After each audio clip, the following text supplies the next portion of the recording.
Hey Katrina, just responding to your video, thought you did a great job of laying out several points from the text, and was just an awesome job of reviewing everything. And one thing I just really appreciated about you is just your just awareness and your desire for humility and to continue to be humble. And so I just love that, and I just know that as you continue to have a heart towards that, just how the Lord will take that and the Spirit leads you in that and gives you the words to say in the heart to extend that. So on the first part of the video, you talked about just an open-mindedness and understanding.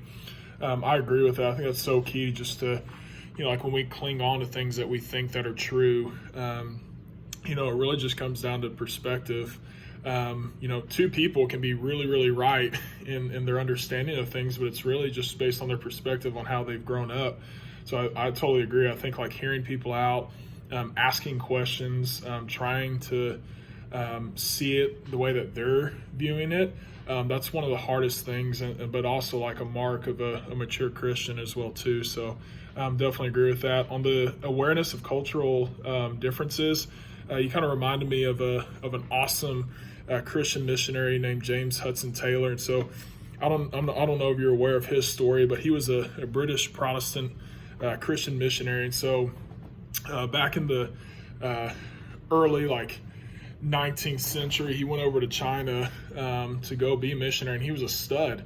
But they called him Black Coat, and he was viewed as this devil that was walking around when he thought he was doing such a great job. But it's because in cultural context, he was dressing as he would in Great Britain and stuff. And so one day it just dawned on him. He's like, I've been here as a missionary for 7 years. Lord, was this a mistake? Did I not hear you right? He left everything behind back home. And so eventually it just hit him. He's like, okay, he began to look and talk like the people of his culture and put on the same garbs as them, the same haircut with the little ponytail cut. And then once he captured their hearts culturally, it just opened up doors for him to speak life into them through the Word of God. And so that just reminded me of that when you spoke on just awareness of cultural differences and laying aside your own wants and desires to reach people.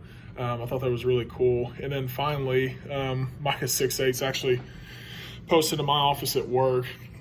And the Lord, I love that verse because the Lord literally lays that all out. We talk about walking humbly with Him, seeking justice, doing mercy towards people, that God is a God of mercy towards others, how He desires that for us. And so, the last part too, the behavioral actions, I agree. I think that it just reminded me too, as I'm going back, we talked about, being humble as possible, listening. It just reminded me of 1 Corinthians 13, doing everything in love. We can have all knowledge of facts and answers and just quick responses to people, but as counselors, we're not trying to give directives. I think that we can have all the answers and directives in our book, but if we're not doing anything in love, then we're just noisy people talking and stuff. So love how you laid everything out. Hope you have a great week.